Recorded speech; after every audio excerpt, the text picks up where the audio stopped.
How's it going, everybody? Before we start off today's episode, I want to thank everyone who sent in your submissions for Block Talk, our brand new Let's Play show. It's going to be so much fun. So thank you everybody who contributed and sent me an email. You can still do that through blockedcontentmail@gmail.com. Please include some sort of sample of your voice and maybe your resume and tell me why you should be perfect to be my partner in this Let's Play show. I'm very excited. There have already been so many great people who sent me messages, so keep sending them through and I'll keep listening to them. Let's get into the video. Brand new Zelda game announced, and that means we get to talk about playable fighters and what that means for Smash Brothers. Let's do it! Block content.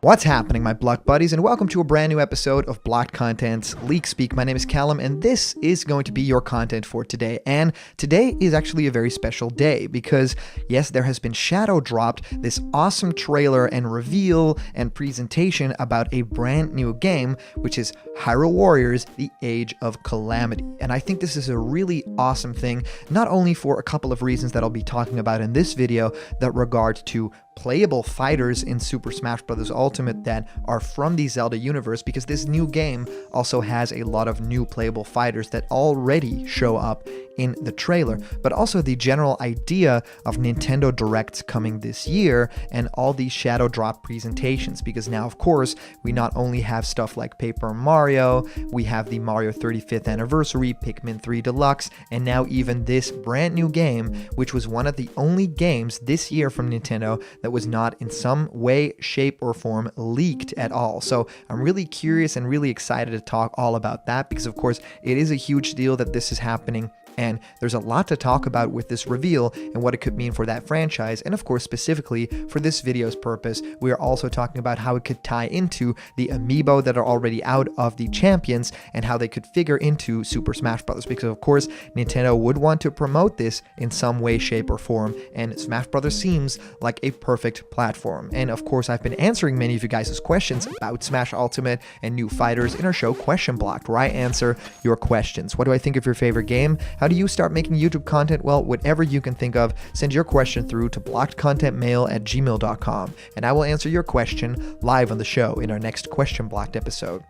Alright guys, let's head into the content of today, and that's of course talking about the fact that this was shadow dropped out of nowhere. It is a beautiful, gorgeous reveal that actually first talked a little bit about Breath of the Wild 2's development and them saying that it is well underway, that the team is hard at work, and that it is actually the same overworld that they are developing in a brand new way. So they did confirm that that same Hyrule that we've been playing through will actually still be in some way, shape, or form in that game. So that does seem to lead a little bit of credence to the theories that a lot of people have, that you either explore the skies or you explore the dungeons beneath the surface, which I think would be very interesting as well, because we've never really had that in one of the newer Zelda games, right? And of course, what's missing for a lot of people is temples and dungeons, so that could actually be perfect, right? You know, travel underneath the ground, and there they are. That would make sense to me. So the idea here is that in that trailer, there's so much carnage, there's so much awesome stuff, because of course this is a Musou game, this is a Hyrule Warriors style game, where it's not the basic Zelda gameplay, it is more action focused, and they call it the 1 against 1,000 battle style, where you essentially fight a whole army with just one single character. But this single character is not just going to be Link, who looks really awesome in his really cool knight uniform. That's actually a uniform that I unlocked pretty quickly in the game myself, the first Breath of the Wild game, and well, Link looks really good in that in this game.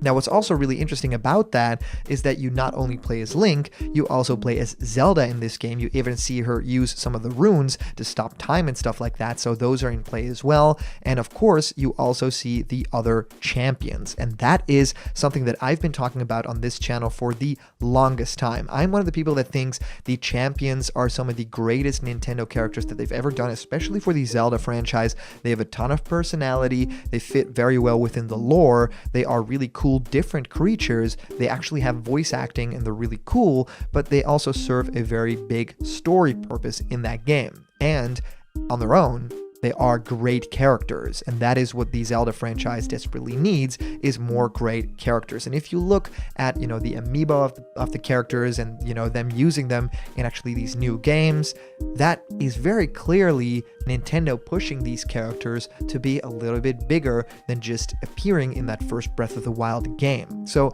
what my theory here is that especially with them already having amiibo, I think it's going to figure into Super Smash Bros. In some way. There have been a couple of leaks in the past that talked about the champions actually being one fighter, and maybe a similar case to a fighter like Pokemon Trainer that can freely switch to these different characters. Now, that would be very special and very cool indeed, because you'd have all these crazy fun different play styles, a big brute, someone who fights with swords, someone who fights with water attack, someone with a lot of flight ability.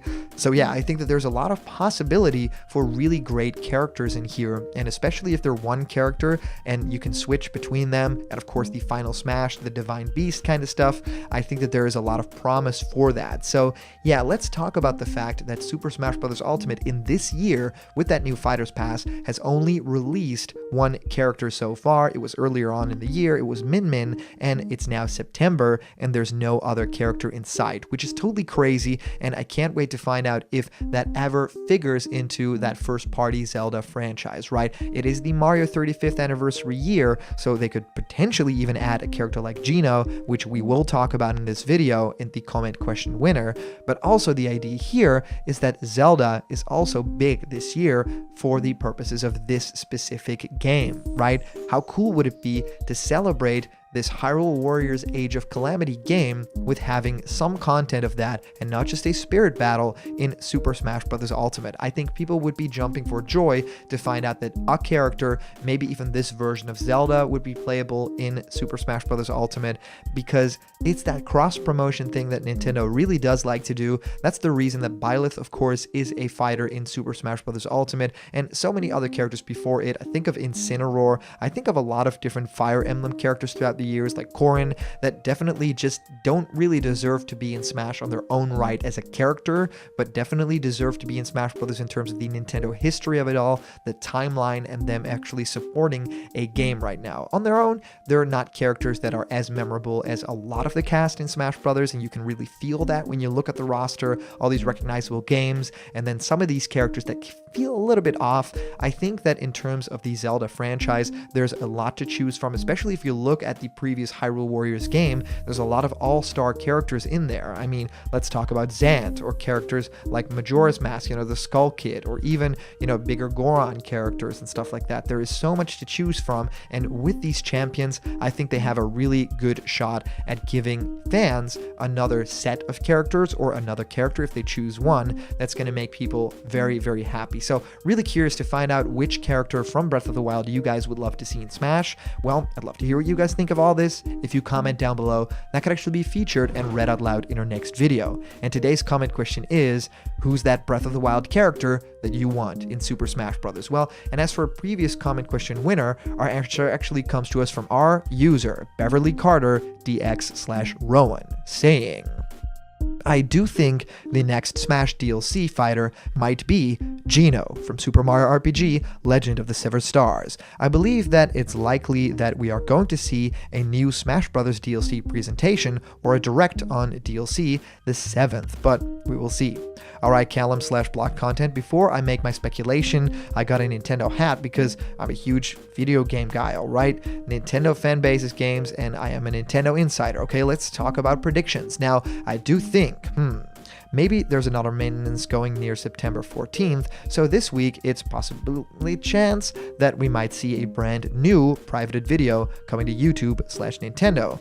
They might show a new Smash Direct where they can even show the spoilers. Probably they should start with the Smash Icon trailer first because of the beginning, because yeah, it does make sense that they're going to show like brand new characters on main base game than this DLC fighter pass. So yeah, I think it does make sense, but I'm having a feeling that this next Smash DLC fighter fighter might be a huge first party or the biggest third party icon character. Maybe this fighter pass might have a huge and big iconic character. Even Nintendo has history to the fan base on what characters they can have Nintendo as first party and third party guests. But they're the surprise legendary company, they can pull off a brand new reveal to announce that character in Smash Bros. Ultimate. Biggest they have is like good choices, which franchise might be, and the next, but we will wait and see.